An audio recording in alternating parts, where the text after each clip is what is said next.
et de retrouver leur famille après leur 3e campagne militaire. En ce qui me concerne, la vue qui se profile devant moi s'avère plus que sinistre. Astranis sera ma prison pour la nuit. Mais surtout, elle sera mon tombeau demain. Mon corps semble infiniment lourd. Ce n'est guère à cause du poids des chaînes, bien que conséquent, qui entravent mes poignets et mes chevilles. Ce n'est pas non plus à cause de la chaleur accablante qui règne sur les terres arides de mes ennemis. Le soleil couchant n'est plus qu'un timide arc de cercle qui se fond derrière la courbe sanguinolente des dunes du désert rouge. Cette interminable journée caniculaire est sur le point de s'achever. Tout comme ma vie. Ma dernière journée dans ce monde à demi ravagé touche à sa fin. Je suis Alena Khan Gélan, reine de l'élément clan Gélan. Et à l'aube, je vais mourir. Si on vous a affirmé que les Gélan n'éprouvaient pas la peur de la mort, on vous a menti. Pourtant, je n'en montre rien. Mon visage est un masque de glace impénétrable. Le cheval alezan, sur lequel je suis juché, piaffe d'impatience. Mes chaînes sont attachées à sa selle. Ses longues rênes sont tenues par mon geôlier qui progresse à ma droite sur son propre destrier. Je ne connais guère le nom de ce colosse au visage rude, sillonné de balafres et, en toute franchise, je m'en contrefiche. Son mépris à mon égard est manifeste. Il ne m'a pas adressé la parole une fois de toute la journée. Son regard noir s'emplit de répulsion dès qu'il croise le mien, c'est-à-dire rarement. Il s'est contenté de me donner des ordres muets, en esquissant des signes de la tête ou de la main, voire de me tendre de temps en temps une gourde remplie d'eau, pour que je ne me déshydrate pas pendant la route. Ce n'est pas par bonté d'âme. Son devoir est de me ramener vivante à Astranis, et confronter mon cadavre à la populace ferait probablement mauvais genre. Il s'agit d'un officier de l'armée ennemie. Je n'ai pas la moindre idée de son rang militaire, puisque son équipement ne comporte aucun insigne. Comme tous les Faluns, il arbore une pommade et des cheveux sombres. Les siens sont tressés et décorés de perles en bois, gravées de runes traditionnelles. Ses oreilles sont percées de 5 anneaux, en or chacune. La signification de ces bijoux est excessivement morbide. Il prouve que mon geôlier est un combattant vétéran qui a tué 50 ennemis minimum. Car je ne peux pas voir s'il a d'autres piercings de ce genre sur le corps. Les guerriers de son peuple comptabilisent également leurs victimes à travers des tatouages représentant des rigoles pourpres. Ces pratiques triviales m'ont toujours fait froid dans le dos. Il devrait mourir de chaud, sous son armure cuivrée au plastron frappé du soleil rouge emblématique de son clan. Mais tous les Faluns sont naturellement immunisés contre la chaleur et le feu. À l'instar de ses frères d'armes, il n'a donc pas sécrété la moindre goutte de sueur aujourd'hui. Contrairement à moi qui suis en nage, plusieurs parcelles de ma peau claire rougies par le soleil impitoyable de leur maudit désert. Les vêtements blancs qui m'enveloppent quasiment tout le corps ont seulement contribué à limiter les dégâts. Je supporte mal la chaleur et le soleil. Je n'y suis pas habituée. J'ai failli m'évanouir à 3 reprises sur ma selle aujourd'hui. Dans mon royaume Gélan, les conditions climatiques sont totalement opposées à celles que j'endure présentement. Les étés sont frais et humides, les hivers extrêmement froids. Le littoral déchiqueté est toujours venteux. À l'intérieur de nos terres, nos plaines sont recouvertes d'un manteau de neige 8 mois dans l'année. Tandis que nous arrivons à une centaine de mètres des portes des remparts d'Astranis, j'aperçois un cavalier qui galope en sens inverse des soldats qui nous précèdent. Un autre officier, sans doute. Il vient de l'avant-garde. Il longe la longue colonne de métal rouge qui se déplace.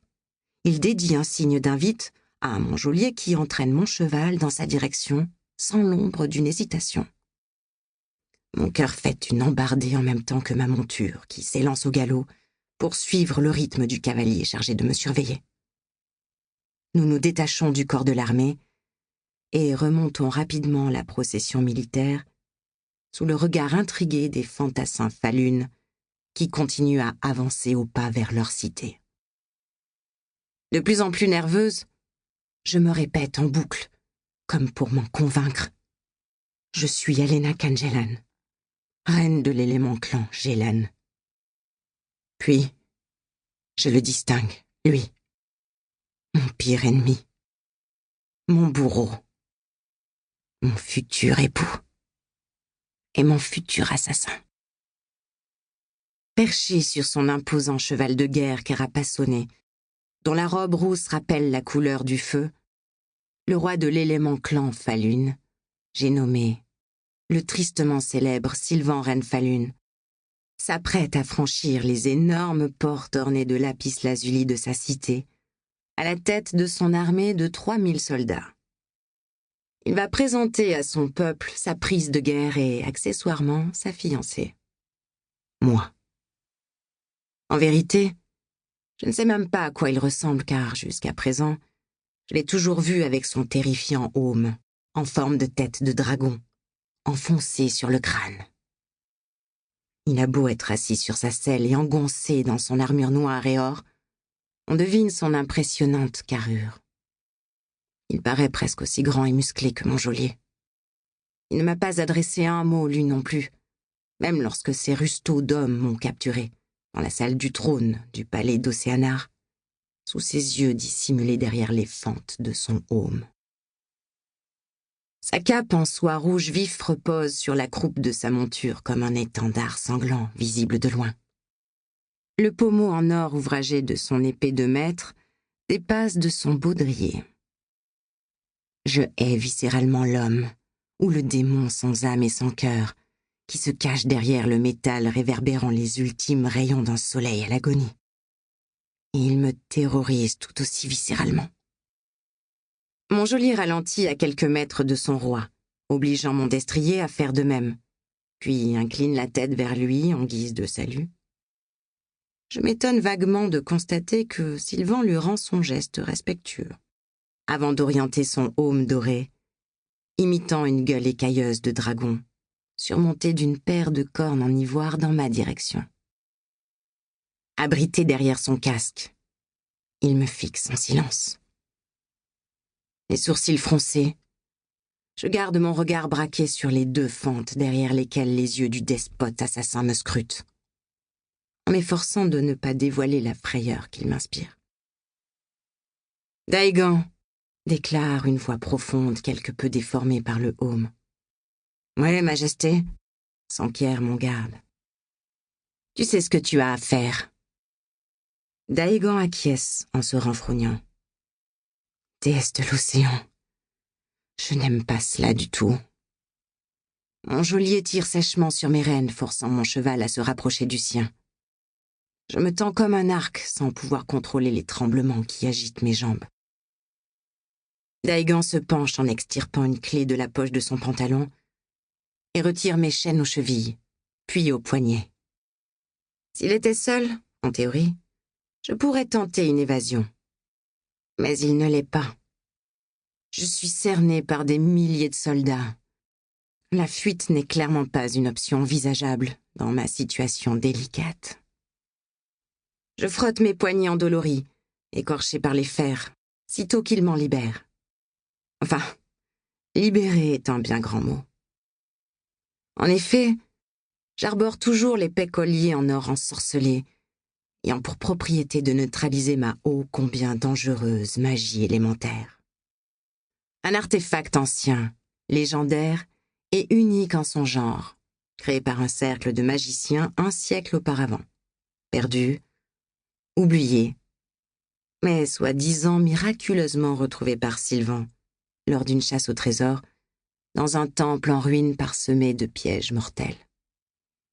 Je ne crois pas à cette version. Il a dû poignarder quelqu'un dans le dos pour lui dérober cet objet de pouvoir. Le roi Falun a eu recours à certaines précautions d'usage à mon égard, ce qui était prévisible. Il avait déjà effectué la démarche préventive du collier en séquestrant ses précédentes épouses, Lia, la fille de Cyrielle l'Hervoline, et Belise, la sœur d'Hydric, Livre audio complet gratuit disponible en description de cette vidéo.